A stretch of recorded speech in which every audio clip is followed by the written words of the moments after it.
Shamel, man. Shamelo, man. Absolutely. Yeah, no Absolutely. doubt. You know about Shamelo, right? Yes, I Yeah, do. I seen your post earlier, and yeah, yep. yeah. That's my man right there. He's another one. Snaps, snaps, snaps, snaps. As soon as we see each other, snaps.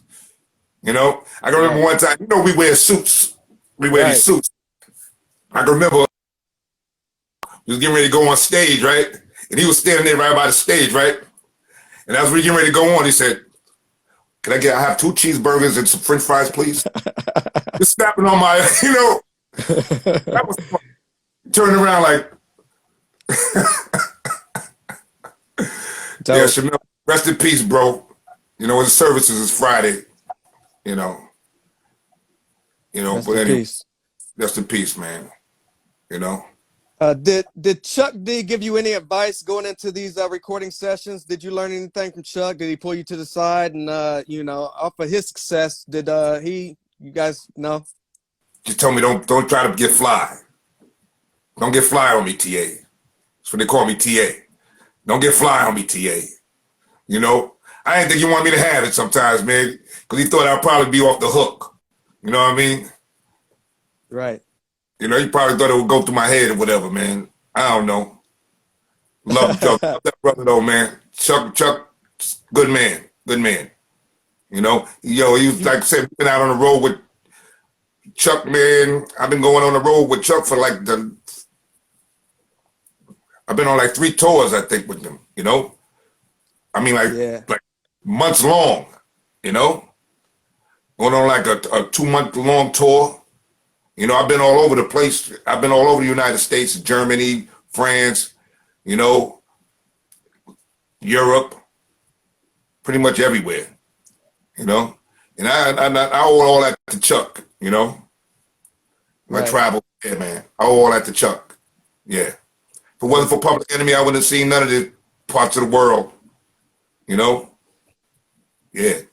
So you guys released your first single, Change the Style, in 1990. What was the reaction like from your peers, the radio, and the Yeah. general public in general? What was the reaction like when you It dropped it was as a more single? like, it's like, what is this? What is this, man? You know, when I came up with the concept, man, to put 4 songs in one. You know what I mean? 4 songs in one. You know, if you notice, it's a rap jam. Then it's a reggae part. Then it's a slow jam in it. Slow jam inside of a rap record, never heard of. You know? And the rock part in there. So that's like 4 things in a song. You know what I mean? 4 elements in the song. So it was like, you know, I thought it was a good idea. They thought it was a good idea. They thought it was crazy at first. I drove Keith up the wall. I drove KG, Bomb Squad, Shockley. I drove them up the wall with that song. Because them putting that song together was like, yo, man, yo, it was tiring. It was tiring. Yeah. I wore them out with that one. Yeah. I just thought it was a good idea. And it never been done before. And it's still never been done. So how long did it take to finish that album, and what was the feedback when you guys finally dropped that in the summer of '91? oh, it was pretty. The feedback was pretty good. You know, I was surprised. You know, and this was Source Magazine was just starting, and we had the back cover. You know, big article. You know, and then I had 5 stars. 5 mics. That was when they were doing the mics thing back then.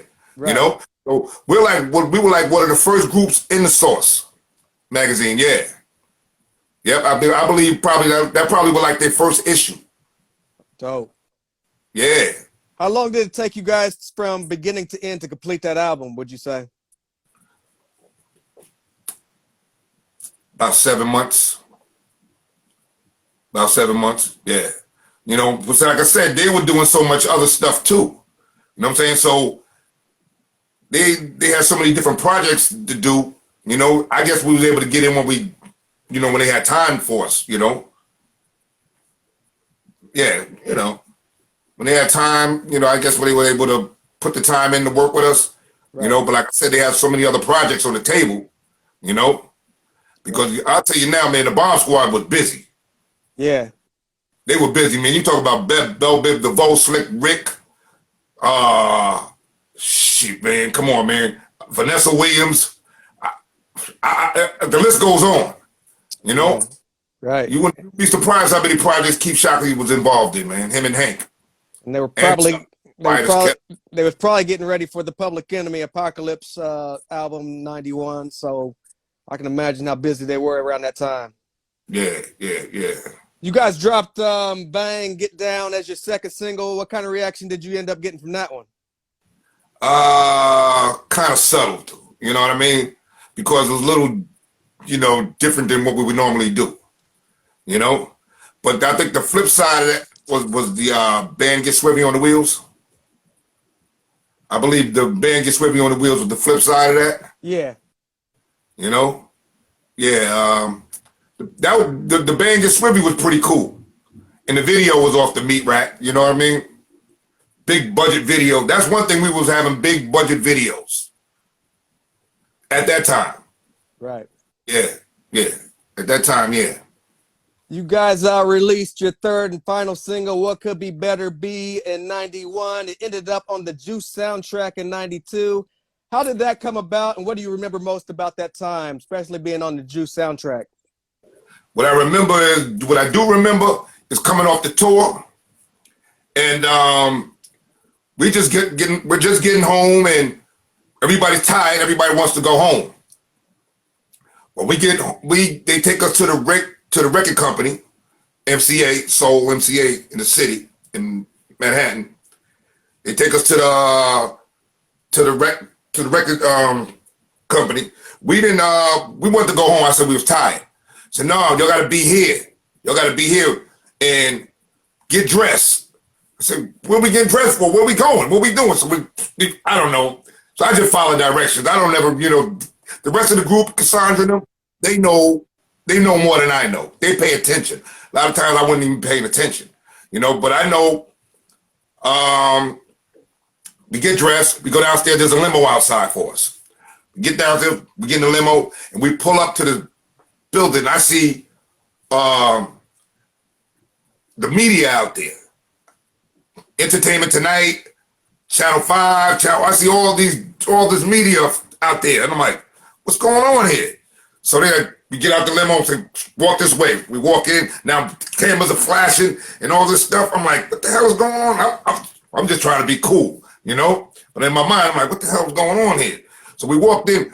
I didn't know we were going here to film a movie, to be in a Juice movie. I didn't know that, So we get there, and we're there for a while, and they place us where they want us, for the shoot, whatever. And they sent me over here with Latifah. Me and Latifah. Shout out to Latifah. It's my buddy, man, from the when we was at the New Music Seminar.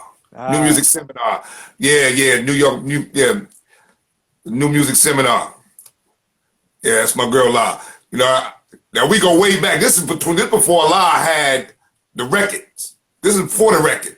She just I don't even think she dropped this first single yet. But she was, in other words, she was there for a reason. She was at that music seminar for a reason.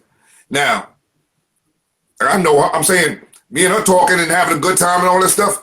I didn't even know, maybe a couple of weeks later, I heard the record come out. And then I see a picture. I said, that's the girl from the seminar. Yeah, I didn't even know her name was Latifah. I think her name was Dana then. I was calling her Dana. Right. But I didn't even know that was Latifah till maybe weeks later till the record came out. I was like, oh, damn. That's my jam. I love that jam. But you know what I'm saying? Then I went on tour. I was out on the tour with Chuck and them with Latifah by Nature and all the, that crew. Was Ice-T on that tour? Huh? Was Ice-T on that tour? Yeah, Ice was on the tour. Yeah. I seen that tour. Yeah. Y'all came through Indianapolis one year. Yeah. Yep. Absolutely. So that's my dude right there. Shout out to Ice-T. What's up, boy? No doubt. What did that national exposure do for the career of Son of Bazerk at the time? I mean, it took us where we needed to be. I mean, shit. We was at home doing nothing.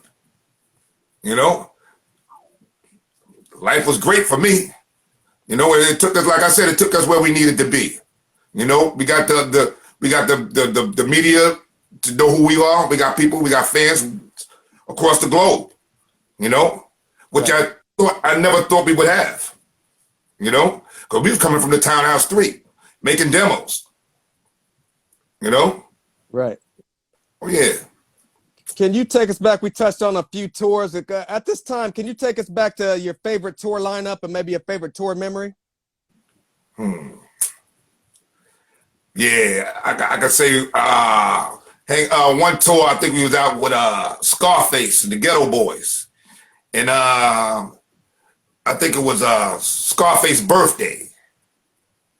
I think it was his birthday. And we went we went around his way. We was hanging out with him. Us, Naughty, Latifah, whole gang of us, the whole busload of us, we went to this party, right? And we get to this party, and we're downstairs. Now, the people, this was the club. The people upstairs, you know, they wouldn't just let anybody in. Now, the people upstairs want to get down there where we at. And I don't know what happened, man. Something happened. I don't know what happened. All of a sudden, I just hear a bunch of ruckus. Boom, boom, boom, boom, boom, boom, boom, boom, boom, boom, right? So they come running downstairs. Everybody come running downstairs and shit. And then you hear the police.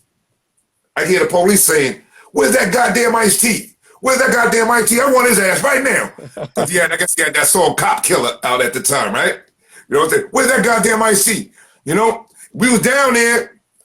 And I don't know, man. That's why I say, yo, when I see Ice, I always mention this shit to him. I'm like, yo, remember that time? Yo, but what I just couldn't get, what I couldn't understand is, how did you get out of that place? Where did you go? Like, what I know, when we got back to the hotel, Ice was there chilling. I'm like, how did you get out that motherfucker? Pardon my voice, my language. No, you're good. You're good. All in cut. Get out of there, man. Yo, that tripped me out, man. I said, yo, I said, he must have paid somebody. He had to. He had to. Because the police wanted him, man. They wanted, where's that goddamn Ice-T at? I want his ass. I can never forget that shit, man. Yeah. Yeah, that was definitely during the original gangster cop killer controversy. Yeah, man, Donald D, you know, man. Yeah. Yeah, Donald D, the notorious. Yeah. When it was all said and done, was Son of Bazerk pleased with that album?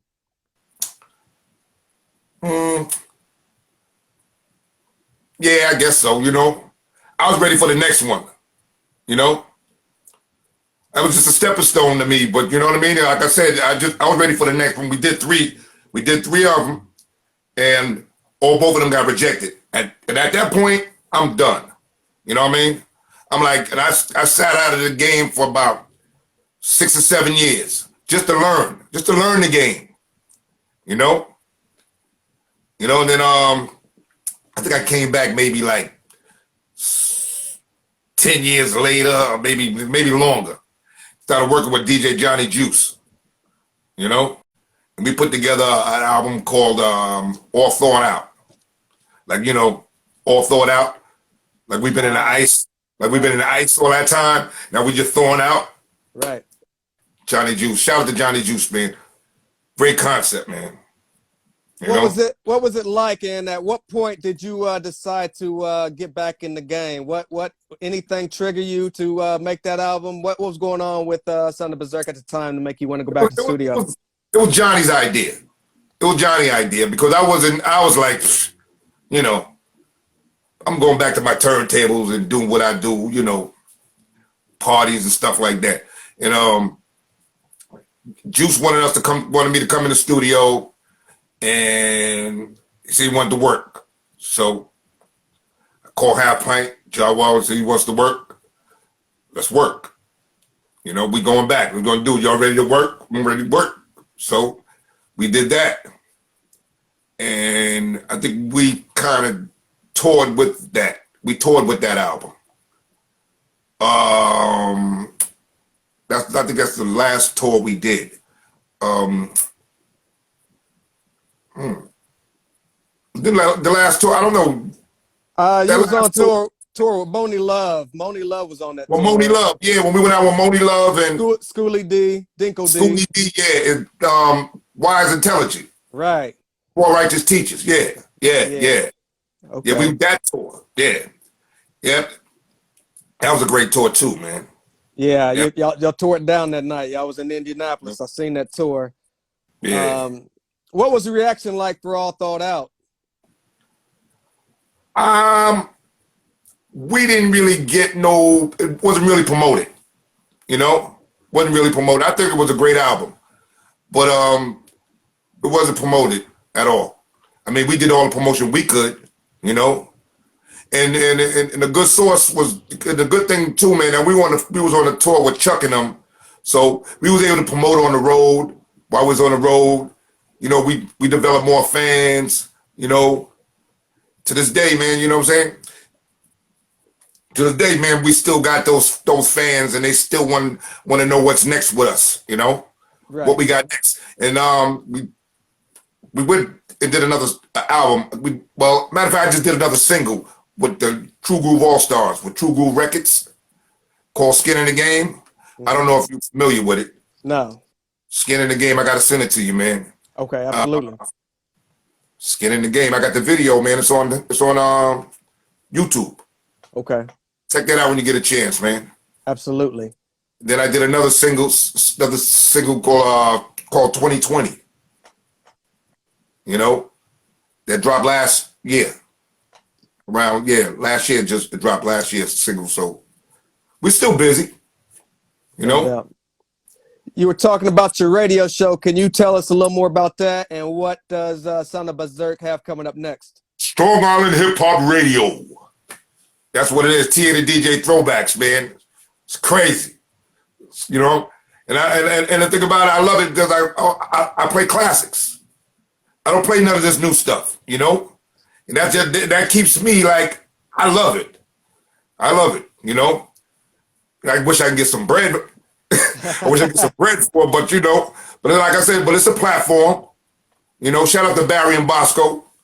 Right. Ujita, what's going on, girl? Yeah, it's Swaggy, yeah. That whole team right there, man. Yeah, they holding me down. Where can the viewers find that radio station at? Or you get the app. Okay. Go to Google Play Store, you know, download Strong Island Hip Hop Radio, the initials, you know, SIHH Radio. Yeah. What does Son of Bazerk have coming up next in the future for all his longtime fans? What do you got coming up, and what can we expect from you in the future? I don't know. Might open up a food truck. Or something. I don't know. Who knows? You never could tell with me, man. You know, I got a million ideas going through this head, man. Right. You know, before the music, man, you know, I don't know, man. We'll see. I want to produce me some groups, pretty much. That's what I want to do. You know, I want to stop our producing thing, man. You know, because I can make the crazy tracks, man. My tracks are sick. You know, like I said, we've been messing with tracks, doing that thing from the very beginning. You know, absolutely. Yeah. So I just want to find me some artists and put them on my tracks. You know, and maybe shop a deal for them or whatever, you know. For those who are interested and are watching, where can they find you at and send that music? You can always inbox me at Son of Bazerk, Anthony Allen on Facebook, or Son of Bazerk. It's just how you got in touch with me. Right. Son of Bazerk, Instagram. Son of Bazerk 1 on Instagram. Right. You know, holler at your boy, you know. Before we get out of here, did you ever hear that Chuck D said you had the best voice in hip hop, and how does that make you feel? Makes me feel great, you know, because I didn't know I had it. Like I said, I didn't really pay attention to too much stuff, man. I was just doing me, you know. But if he say so, I appreciate that, Chuck. Thank you, bro. You know, they said we both sound alike, though, you know. Hey. Your album Bazerk turns 30 in just a matter of months. Does it seem like it's been that long? Nah, not at all. Nah. But when you're busy, man, you don't really pay attention to that stuff, man. Somebody got to bring that to your attention. You know, excuse me. Somebody got to bring that to your attention. I didn't, I wasn't watching the clock.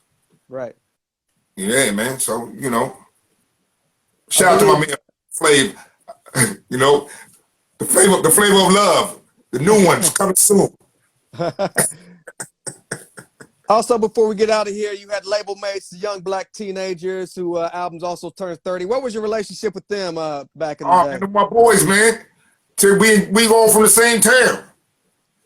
Cameron, my boy Cameron with the dreads, his daddy. This boy, he's my mailman. His father, he's my mailman. Yeah, man, I know Cameron for a long time, man. Yeah. Yeah, man, with his dread. I used to bug out when what are you doing in your hair, man? I can't get dreads, man. White boys can't get dreads, man. Show me. You showed me. I'm like, yeah, man. That tripped me out. He was like the first white boy I ever seen with dreads. Very dope. Before we get out of here, what does Son of Bazerk consider his greatest achievement throughout all the years? Having kids, grandkids, being old enough to see my grandkids, love them. Shout out to Zanaya and Zoe, my daughter Tia, son Anthony, Taji, what's up, mama? See you soon. Yeah. I think that's about sums it up. Shout out to my moms too. What up, mom? Rest in peace to my brother Harry. Shout out to my sister Nikki, Sin-seer, I'm gonna whoop your ass when I see you. That's another one. Snap, snap, snap, snaps. No doubt. I don't know if you ever heard of a group called Butch Cassidy's Funk Bunch. Nah. Keith Shockley Bomb Squad. Tell you, he done so much stuff. Yeah, man. Keith and them done so much stuff, man. Fonz Cassius, his brother Charles, home, right here. Charles was with the Butch Cassidy Funk Bunch and a group called Keymatic. Keith Shockley again. Yeah. So, boy, had so many projects, man. I'm telling you, man. It's, I want to thank you, Son of Bazerk. My fault for cutting you off. I want to thank you for everything you've done for the culture. Like I said, I wanted to give you your flowers while you're still here. Happy 30th anniversary coming up. Any message you want to leave your longtime fans before we get out of here? Hey, listen, it's not the end of Son of Bazerk, all right? It's not the end. It's not the end. You hear me? It's not over yet. Yeah, word up. We up in here. Thank you so much, Son of Bazerk. This has been episode 117. Anything you need, be sure to send me that music over. And anything you got coming up. And now you, sir, know how to work your Instagram Live. Yes, I do. I'm good now. So go in and get them interviews and connect with your fans, and let's make this world a beautiful place like you've been doing. I was always wondering how they do that, man. I'm like, yo, how do they do that? Now you know. Yes, sir. Thank you so much, sir. Yeah, man. Thank you, man. All right. See you again in the future. Salute. Salute. Peace. Peace.